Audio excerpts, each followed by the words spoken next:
안녕하세요. 저는 40 넘은 가정주부입니다. 저는 지방에서 나고 자란 평범한 여자예요. 지방 완전히 촌은 아니고 소도시였는데요. 소도시 동네가 예전에는 동네 사람들끼리 무척 친했어요. 친분도 두텁고 동네에 심심하면 평상 갖고 나와 앉아서 서로 수다를 잘 떨고 그랬죠. 지금은 오히려 저희 고향에 사람이 빠져서 너무 한적해지고 외지인들이 투자한다고 드나들어서 분위기가 삭막해졌는데 당시에는 무척 다정다감한 곳이었어요. 동네에 오래 사신 분들이 워낙 많았고 거의 대부분의 가정들이 서로 숟가락 숫자까지 안다고 할 정도로 친했거든요. 좁은 골목길에 마주보고선 집에서 살고 여름에는 골목에서 고추를 말리거나 호박 씨며 땅콩을 먹으며 이야기를 나누고 겨울에는 제일 방이 크고 TV가 큰 집으로 들어가 같이 차 한 잔씩 마시는 게 생활이었어요. 당시 특히 저희 집하고 앞집, 옆집이 무척 친했는데요. 저희 엄마하고 그 집 아주머니들이 모두 서로 친분이 두터웠어요. 저희 엄마가 무슨 일이라도 생겨서 집을 비워야 할 때는 앞집이나 옆집에 저와 동생을 맡기고 앞집과 옆집도 마찬가지였죠. 저희는 저와 남동생인 남매였고 앞집은 딸 하나, 옆집은 아들 둘이었어요.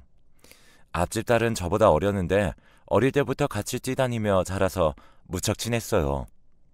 나이는 2살 어렸지만 그냥 친구라고 봐도 무방할 정도의 관계였죠. 옆집 첫째 아들은 저와 동갑이었고 둘째 아들은 저보다 1살 어렸고요. 세 집 중 어디도 이사하지 않은 채로 저희는 태어나서부터 쭉 거기서 살았어요. 겨우 아장아장 걸음마를 시작할 때도 함께였고 초등학교에 들어갈 때도 중학교와 고등학교를 거칠 때까지도 함께였죠. 옆집 첫째 아들은 공부를 참 잘했는데 저도 뭐 성적이 많이 뒤지진 않았어요. 약간의 선의의 경쟁자 같은 관계랄까요? 작은 도시라 학원 많이 다니는 아이들이 별로 없었고 다녀봐야 하나 정도였어요. 저희도 마찬가지였고요. 독서실도 그리 많지 않아 비슷한 학년이었던 저희는 다 같이 학원과 독서실을 다니곤 했죠. 저희 동생, 옆집 형제, 앞집 딸까지요. 야, 우리 떡볶이 먹고 갈래?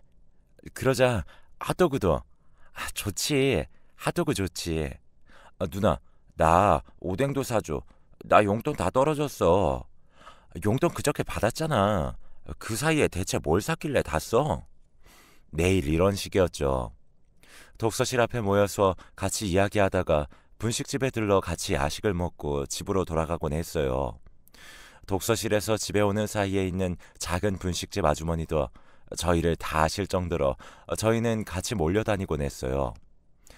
그러다 저하고 옆집 첫째 아들은 같이 수능을 쳤고 놀랍게도 대학도 같은 곳으로 합격하게 되었어요. 전공은 달랐는데 저희들이 같이 서로 괜찮은 대학에 합격하니까 동네에선 다들 기뻐했죠. 대신 공부를 좀 잘하는 편은 아니었던 앞집 딸하고 옆집 둘째 아들은 난감한 얼굴이 되었지만요. 저희 남동생도 마찬가지고요. 아, 예, 잘 됐다. 그래도 둘이 같은 대학에 진학하니까 서로 의지는 되겠구나. 그래, 그렇잖아도 하숙집 알아봤는데 좋은 곳 있더라. 1층은 남자애들 방이고 2층은 여자아이들 방인 곳이 있어. 거기로 해야겠더라. 부모님들은 서로 상의하신 끝에 서울에 하숙집을 잡아주셨어요.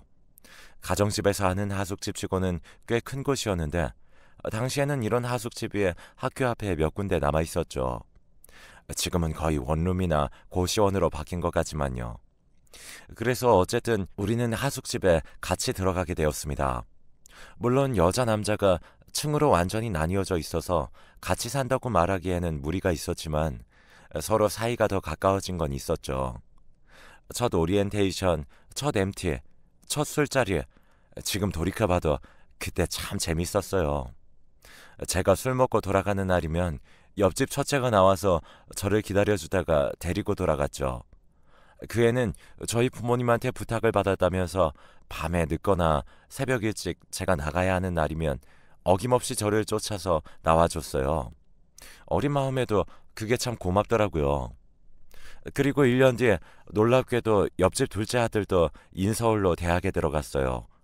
물론 저희 학교는 아니었고 조금 먼 곳이었는데 부모님들은 그 애도 곧장 우리 하숙집으로 들여보내셨죠. 다음해에는 앞집 딸도 서울 외곽 쪽 대학에 합격해서 합류했고요. 유일하게 인서울에 실패한 건 제 동생뿐이었어요. 부모님이 부끄럽다고 하시면서 동생을 엄청 구박했는데 원래도 공부에 별다른 뜻이 없어 동생은 별로 타격도 없는 모양이더라고요. 이 하숙집에 우리 넷이 있으니까 서울에 온 것 같지도 않다. 그러게 말이야. 부모님만 안 계시지 우리 동네랑 똑같다. 저희 옆집 첫째는 애들이 올라오고 나서 투덜거렸지만 사실은 꽤 재밌고 좋았어요. 그땐 이미 저희가 대학에서 적응 잘하고 안정된 뒤라 애들 적응할 수 있도록 도와주기도 수월했고요. 그리고 옆집 둘째와 앞집 딸은 올라와서 저희가 이미 사귀고 있다는 사실을 알게 되어서 무척 놀랐죠. 솔직히 20살 풋풋한 청춘인 애들이 같은 하숙집에서 낯선 환경에 의지하면서 적응해 가는데 서로 별다른 감정이 안 생긴다면 이상한 일 아니겠어요. 저희는 대학교 1학년이 끝날 때쯤 사귀기 시작했고 싸우는 일도 거의 없는 사이좋은 커플이었어요. 와, 어떻게 저 오빠랑 사귀어 언니? 오빠 넘어져서 코 올리면서 울던 거 아직도 기억난다. 그거 생각난다. 빵꾸 났다고 막 울면서 코 닦고 그랬는데. 나 같으면 절대 못 사귀어 언니. 나 참. 앞집 딸이 막 웃으면서 그러더라고요. 사실 너무 어릴 때부터 친하게 지냈던 애들이라 볼 꼴 못 볼 꼴 다 봤거든요. 저는 그 부분은 동감이었지만 그래도 제 남자친구는 정말 상냥하고 좋은 사람이었어요. 그리고 뭐 앞집 딸도 큰 소리 칠 땐 아니더라고요. 1년 지난 뒤에 옆집 둘째 아들이랑 사귀기 시작했거든요. 그때 얼마나 웃기던지. 야, 너 나한테 계속 어떻게 사귀냐고 그래놓고 그게 그렇게 되더라고 언니. 그렇지? 계속 붙어있고 잘해주고 그러니까 그냥 마음이 가더라. 앞집 딸은 배시시 웃으면서 몸을 꼬았어요. 저도 10분 공감하는 터라 막 웃고 말았죠. 그리고 대학 졸업 후 저희는 결혼했어요. 저와 제 남자친구, 앞집 딸과 옆집 둘째 아들 모두 마찬가지였어요. 이제 서방님과 동서가 되었지만 우리 관계는 거의 변함없었어요. 아주 가까운 동생이자 친구인 사람들이 이제 가족이 되었다는 것만 달랐죠. 우리 둘 다 첫사랑하고 결혼한 거 좀 억울하지 않아, 동서? 그렇죠, 형님. 대학 때 좀 더 즐겼어야 했는데. 저와 동서는 간혹 억울하다는 듯 말하곤 했어요. 하지만 말로 그럴 뿐이지 사실 각자 남편과의 사이는 무척 좋았죠. 제 남편은 중견기업에 취직해 그럭저럭 괜찮은 연봉을 받으면서 살게 되었어요. 전 그냥 가정주부로 남기로 했고 동서 역시 마찬가지였죠. 서방님은 취업이 잘 되지 않아서 그냥 저희 고향에 다시 내려가 작은 가게를 하기로 결정했어요. 자금은 없었지만 시댁에서 유산으로 주실 것을 좀 땡겨서 서방님한테 미리 주기로 했다고 했어요. 놀랍게도 저희 고향 소도시는 개발이 상당히 많이 진행되어 시댁은 조금 가지고 있던 땅에 엄청나게 값이 폭등해서 재산이 많이 불어났다는 얘기도 함께 전해졌어요. 세상에나 시댁이 갖고 있던 땅값이 30억 훌쩍 넘었대요. 정확히 얼마인지는 아버님도 모르신다고 했어요. 30억? 세상에, 엄청나네. 우리 집은 전세라서 그런 혜택도 못 받았네요. 우리 집은 이사가 버렸잖아. 동서의 친정은 애초에 전세를 살았고 저희 친정은 개발이 되기 전에 집을 팔고 다른 지방으로 이사한 상태라 좀 아쉬웠죠. 하지만 시댁 땅값이 올랐다는 건 정말 좋은 일이었어요. 동서는 서울을 떠나야 해서 아쉬웠지만 동시에 익숙한 고향에 다시 내려갈 수 있다는 건 좋아하더군요.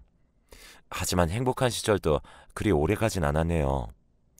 저희가 먼저 아기를 가졌고 이어서 동선의 아기가 태어났는데 동선의 아이가 태어난 지 얼마 안 돼 희귀병 판정을 받았거든요. 형님, 왜 저한테 이런 일이 일어나는지 모르겠어요. 동서, 마음 굳게 먹어야 돼. 미치겠어요. 우리 아이한테 하필 왜 우리 애야, 왜? 동선에는 정말 하늘이 무너질 것 같은 얼굴을 하고 있더라고요.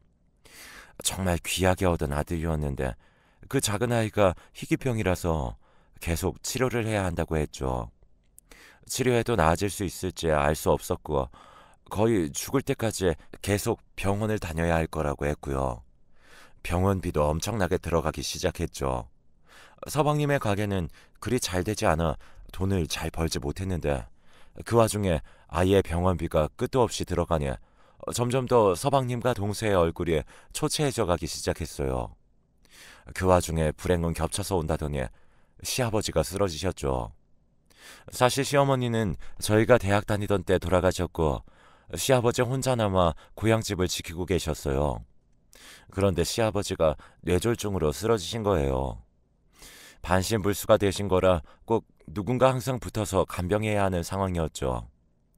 동서와 서방님이 고향에 있었지만 가게 일과 아기 일로 도저히 간병이 불가능할 때였죠. 어쩔 도리가 없어서 그리고 제가 하고 싶어서 저는 시아버지의 간병을 제가 하기로 했어요. 동서, 아버님은 내가 모실 테니까 걱정하지 마. 형님, 아주버님, 서울에서 생활비도 많이 드실 텐데. 아니야, 동선에는 애기한테만 신경 써. 아, 형수님, 정말 감사합니다. 감사합니다. 서방님, 건강 조심하세요. 얼굴이 너무 안 좋아요. 동서와 서방님은 저에게 고맙다고 계속해서 인사했어요. 하지만 저도 며느리고 이런 상황에서 어떻게든 서로 할 수 있는 걸 해야 하는 거잖아요. 어릴 때부터 봐온 그 마음씨 좋은 시아버지가 쓰러지셨는데 그냥 고통스러운 모습을 보고 있을 수만 없었죠. 저는 시아버지를 집에 모시고 간병하기 시작했어요. 부디 조카의 희귀병이 잘 치료가 되기만을 바랐죠. 남편도 적극적으로 직접 간병을 도맡아 하려고 했어요. 우리는 서로 도우면서 함께 시아버지를 모셨어요. 하지만 조카의 희귀병은 차도가 없었죠. 동사는 어린 조카를 데리고서 이곳저곳에 명의가 있다는 병원마다 돌아다니면서 애를 썼지만 소용이 없었어요. 서방님의 가게는 계속 운용이 잘 되지 않았고 그래서 두 사람 모두 무척 스트레스를 받았던 모양이에요. 간혹 저희가 고향에 내려가서 서방님과 동서를 보았는데 너무 초췌하고 머쓱해진 두 사람의 얼굴이 슬펐어요. 어린 시절 그렇게 명랑하고 반짝이던 얼굴들이 지쳐 있었으니까요. 동서는 제 얼굴을 보면 항상 면목 없다는 듯이 고개를 숙이곤 했어요. 아, 죄송해요, 형님. 제가 뭐라도 해야 하는데 도움이 영 안 되네요. 아, 무슨 소리야. 가족인데 서로 할 수 있는 걸 하면서 살면 되지. 그럼 되는 거야.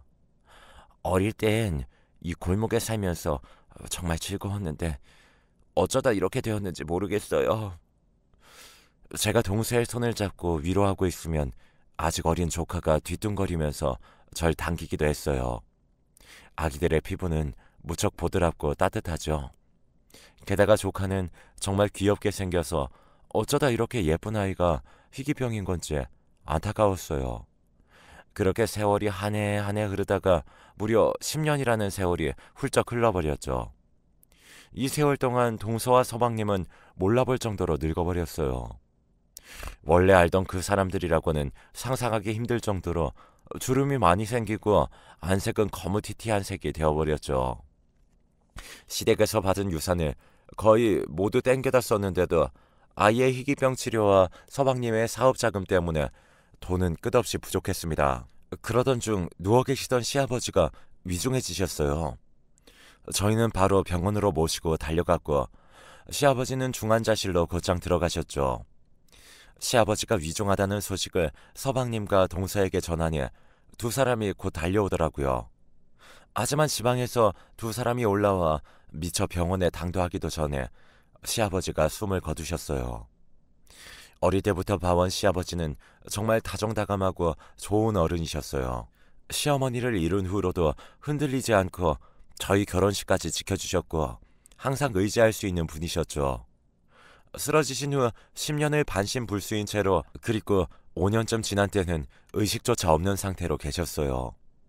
그 삶이 너무 슬프고 서러워서 저희는 하염없이 울면서 장례식을 치러냈죠. 뒤늦게 도착한 서방님과 동서 역시 마찬가지였어요.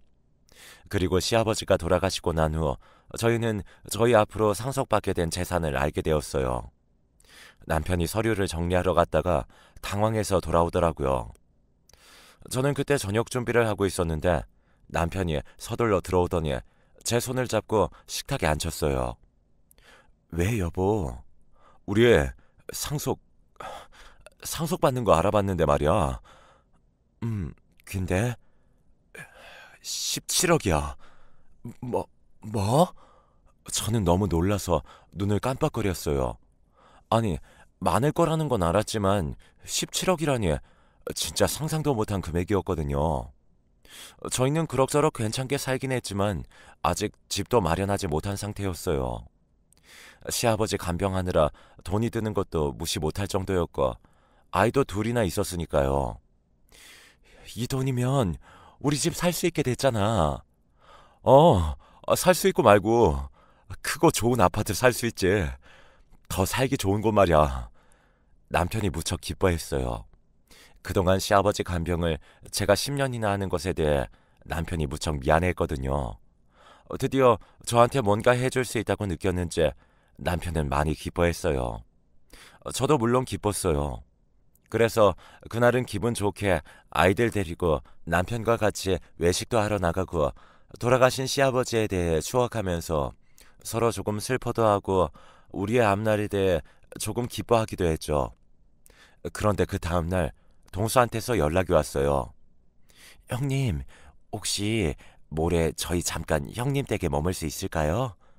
모레? 왜? 형님 댁 근처 병원에 우리 애 봐주실 수 있는 의사분이 계시다고 했어요. 아, 그래. 얼마든지 와. 동서는 여전히 조카를 낳게 할 수 있다는 희망을 잃지 않고 여기저기 명의를 찾아다니곤 했어요. 한 병원에서 계속 진료를 보긴 했지만 그래도 좋은 명의가 있다고 하면 일단 가보긴 했죠. 저희 집 근처에 큰 병원이 하나 생겼는데 거기 잘 보는 의사가 있다는 모양이었어요. 그리고 이틀 뒤에 온 동선, 정말 피죽도 못 얻어먹은 사람처럼 피골이 상접해 있었죠. 제가 놀라서 왜 이렇게 말랐냐고 물어봤지만 동선은 웃으면서 고개를 저을 뿐이었어요. 에이, 아니에요, 형님. 별일 아니에요. 아유, 뭐가 별일 아니야. 뭐 문제 있는 거 아니야? 왜 그래? 진짜 별일 아니에요. 계속 대답하지 않으려는 동서를 달래고 구슬려서 간신히 말을 들을 수가 있었어요. 서방님의 가게는 그동안 계속 위태로웠는데 최근 몇 달간 더 급격하게 좋지 않아졌다고 하더군요. 그러다 서방님이 일하다 쓰러지기까지 했다고요. 간신히 의식은 차렸지만 몸에 심각한 문제가 있어 병원에 꾸준히 다녀야 한다는 진단을 받았다고 했어요. 지금 집안에서 간신히 움직이기만 한다고 일에 복귀는 최소한 몇 년간은 거의 불가능하다고요.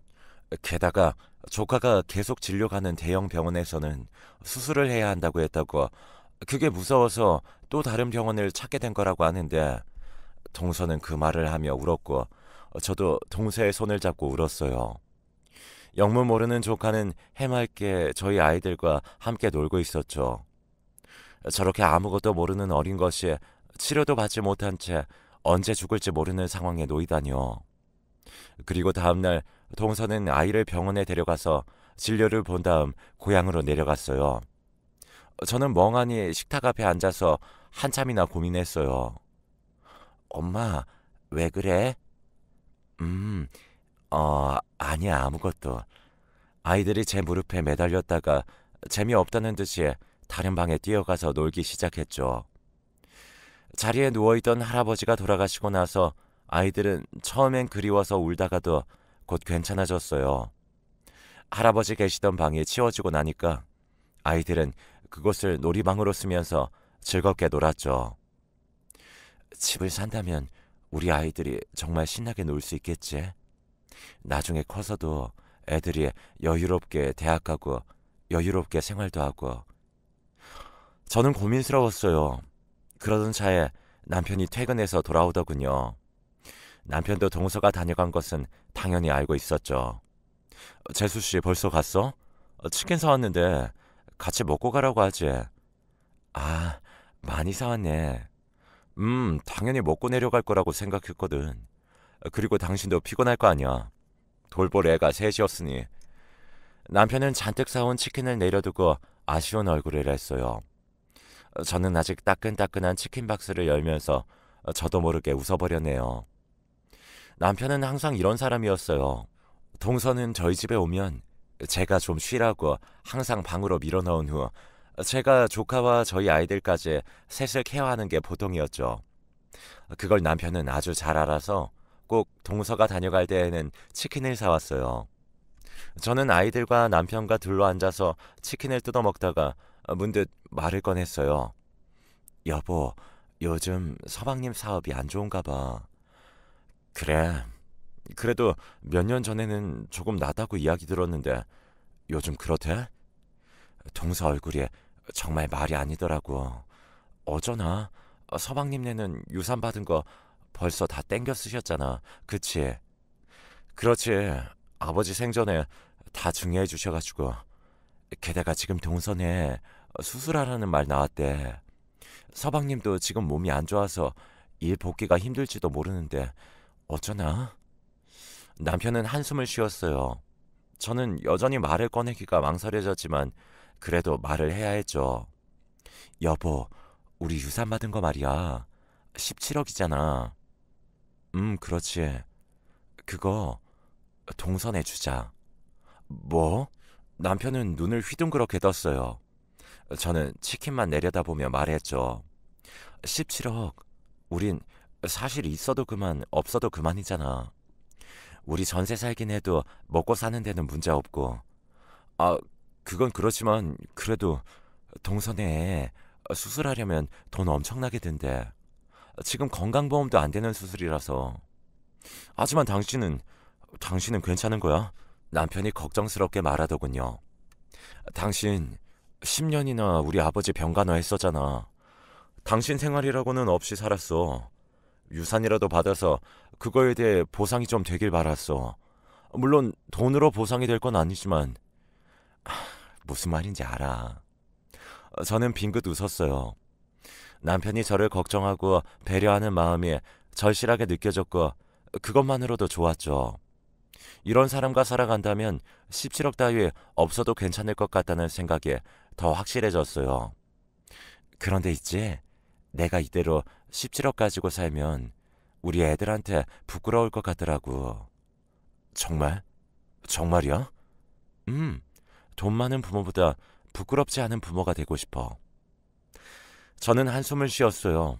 눈앞에 신축 아파트와 새 자동차가 스쳐 지나가지 않았다면 거짓말이겠죠. 하지만 그렇다고 제 결정을 취소할 생각은 없었어요. 동서의 초췌한 얼굴과 마지막으로 보았을 때 정말 건강이 너무 안 좋아 보였던 서방님의 얼굴이 떠올랐거든요. 17억. 진짜 큰 돈인데. 그렇지? 우리가 평생 모아도 못 만질 돈일 거야. 우리 후회 안 하겠지? 안 해. 절대로. 저는 어깨를 으쓱했고 남편은 어처구니 없다는 얼굴로 저를 보더니 웃으면서 고개를 젓더라고요. 아, 내가 마누라 하나는 잘 뒀어. 그걸 이제 알았어? 아니, 코 올리게 때부터 알았어. 남편은 농담을 하면서 마구 웃었고 그제야 마음이 가벼워진 저도 마구 웃을 수가 있었어요. 남편도 뭔가 짐을 덜어낸 것처럼 아주 기뻐하더라고요. 그래서 며칠 뒤에 저는 남편과 함께 고향으로 내려갔어요. 이제 시아버지도 계시지 않는 고향집에는 초췌한 서방님과 동서, 조카가 있었죠. 서방님의 얼굴은 거의 노란색으로 죽어서 활색이 느껴지지 않을 정도였고 제대로 걷기도 힘든 모양이었어요. 최대한 저희한테 힘든 내색을 안 하려고 노력하는 것이 느껴졌지만요. 오랜만에 내려오셨네요. 그렇죠, 서방님. 사실은 오늘 좀 중요한 일을 상의하려고 왔어요. 중요한 일이요?